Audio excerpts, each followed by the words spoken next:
Recently मेरे दादाजी मुझसे बोले, बेटा हमारी जिंदगी का सबसे बेस्ट समय हमारा बचपन होता है। ये बोलकर वो अपने डायपर में हगने लगे। तो मैंने इस बात पे थोड़ा गौर किया और मुझे पता चला कि यस, बचपन सच में बहुत रैंडम होता है। बचपन में एक बार साइकिल की चेन चढ़ाते समय मेरा हाथ आ गया, तो मैं भाग के अपने अपाहिज दोस्त को भी ले आया कि उसके भी हाथ आ जाए। बचपन में मुझे मेरी दादी का चरित्र सही नहीं लगता था, क्योंकि वो मुझे डेली नया तारा दिखा के बोलती थी वो तुम्हारे दादाजी है। बचपन में मैं थोड़ा भोला भी था, ऐसे फालतू किसी को उंगली नहीं करता था, वरना फिर मैं 9 तक ही गिन पाता था। एक तो तब कोई भी आके गिनती पूछ लेता था, और उंगली करते समय गिनना कितना मुश्किल होता है पता है। बचपन में मैं और मेरा भाई हमेशा WWE देख के लड़ते थे, क्योंकि माँ बाप की जायदाद लड़ने लायक थी नहीं। एक तो मेरा छोटा भाई बचपन में बहुत शांत स्वभाव का था, बेचारा स्कूल में भी सीनियर से बुली होता था। हाँ, वो सीनियर मैं ही होता था।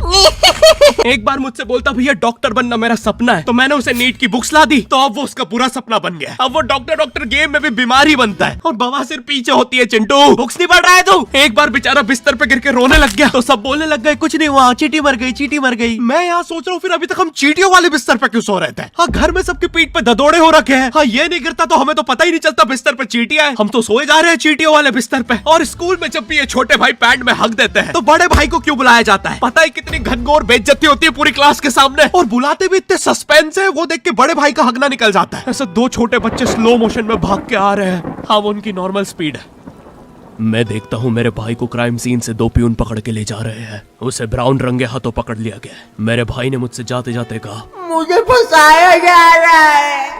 मुझे पता था इस लेंडे के पीछे की कहानी इतनी सिंपल नहीं हो सकती। कड़ी तहकीकात के बाद मुझे पता चला इस लेंडे के पीछे बड़े बड़े पॉलिटिशियंस, गैंग लीडर्स और माफिया इन्वॉल्व है। मेरा भाई सही कह रहा था, ये उसका लेंडा नहीं है। हैंड्स अप पीटी टीचर, तो वो लेंडा तुम्हारा था। तो तुम्हें पता चल ही गया, तुम मुझे कभी नहीं पकड़ सकते। रुको, भाग गया। जाने दो उसे बेटा, हमने पीटी टीचर के बड़े भाई को बुला लिया है वो लेंडा उठाने। लेंडा आपकी नजदीकी सिनेमा घरों में पड़ा होगा, तो देख के पैर रखना। ये चैनल पे जितने भी अजीब और गरीब चीजें तुम देखते हो, ये मैं और मेरे भाई की लाइफ में हमेशा होती रहती है, और इसलिए हमने ये चैनल नॉट योर टाइप बनाया था। मेरे भाई ने कहा तू बोल और मैं एनिमेशन करता हूँ, और लो बन गया नॉट योर टाइप। आपके अरे अभी भी लेंडा लगा हुआ है। बचपन में बोले जाता था कि तुम जितने दांत तकिए के नीचे रखोगे तुम्हें उतने ही रुपये मिलेंगे। तो मैंने दादी की 32 रख दी, तो मुझे 32 रुपए मिले। वो 32 7,000 की थी। जो पिटा हूं ना मैं घर पे, साली स्कैमर दांतों वाली परी, चांदी का दांत ले जाके 1 रुपया देती है। दांतों से याद है, बचपन में सब सूखा बॉर्नविटा खाते हैं क्योंकि दांत दूध के होते हैं। ठीक है, ये वाला जोक हटा दूंगा। बचपन में मुझे चुड़ैलों से बहुत डर लगता था। एक बार मुझे चुड़ैल के पैर के निशान दिखे, तो मैं उल्टा भागा, पर फिर मैं चुड़ैल के ही घर में आ गया। हाँ, मैं पट्टी में भूल गया था उसके पैर उल्टे होते हैं, तो फिर मैंने सोचा इसका पीछे से सर फोड़ देता हूँ। सर फोड़ने गया तो वो उसका मुंह निकला। फिर से भूल गया कि साली चुड़ैलों के बाल भी मुंह पे होते हैं। आदमी को पता चले तो चले कैसे। जब मैं छोटा था, नींद में बिस्तर भी बहुत गीला करता था। मेरी मम्मी हमेशा गुस्सा करती थी कि सोने से पहले सुसु किया कर। अब उन्हें कैसे बताऊं, फिर गीले बिस्तर में मुझे नींद नहीं आती। बचपन में मुझे गुस्सा भी बहुत आता था, तो मेरी मम्मी ने मुझे एक रेड स्टोन की अंगूठी पहना दी, और सरप्राइजिंगली उससे मेरा गुस्सा इतनी जल्दी उतरने लग गया, क्योंकि अब मैं जब अंगूठी पहन के लोगों को पीटता था तो गुस्सा इतनी जल्दी शांत होता था। वैसे ये अंगूठी मुझे एक बाबा जी के आश्रम से मिली थी। जब मैं वो आश्रम में गया था, वहाँ एक बहुत ही हॉट सी बंदी मुझे देख के बार बार स्माइल करे जा रही थी, तो मैंने भी मौके पे चौका मारा और जल्दी से अपना नंबर पेपर पे लिख के उसकी तरफ फेंक दिया। वो बंदी ने भी बड़े प्यार से मेरा नंबर उठाया और खा लिया। अरे भाई, उसको भूत लगे, वो तब से सबको स्माइल दे रही है। हम भी सुबह से नंबर फेंक रहे हैं, अभी तक 2 किलो पेपर खा गई है। अब तुम्हें भी ऐसे रैंडम भूतों या स्ट्रेंजर्स पास नंबर ना फेंकना पड़े प्यार के लिए, इसलिए आओ हैपन पे चले। यहाँ तुम्हें मिलते हैं तुम्हारे कॉमन इंटरेस्ट के लोग।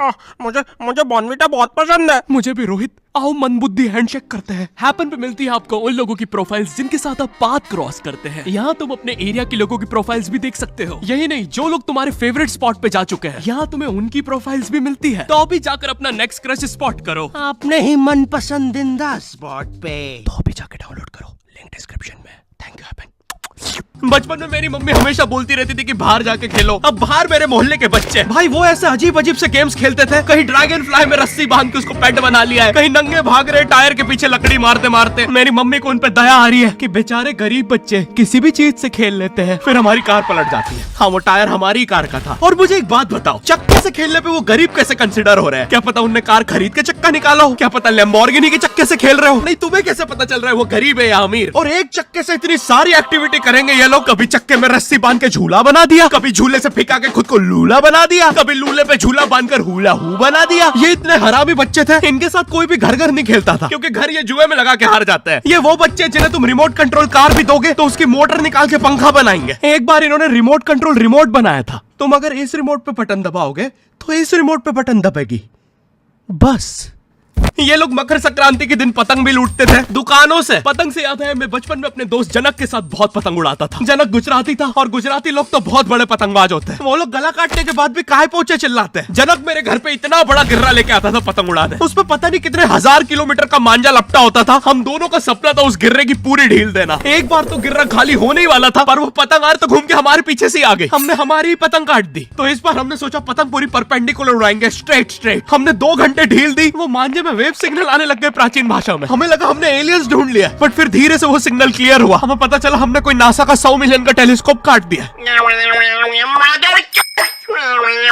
पतंग नीचे ले, टेलीस्कोप काट दिया।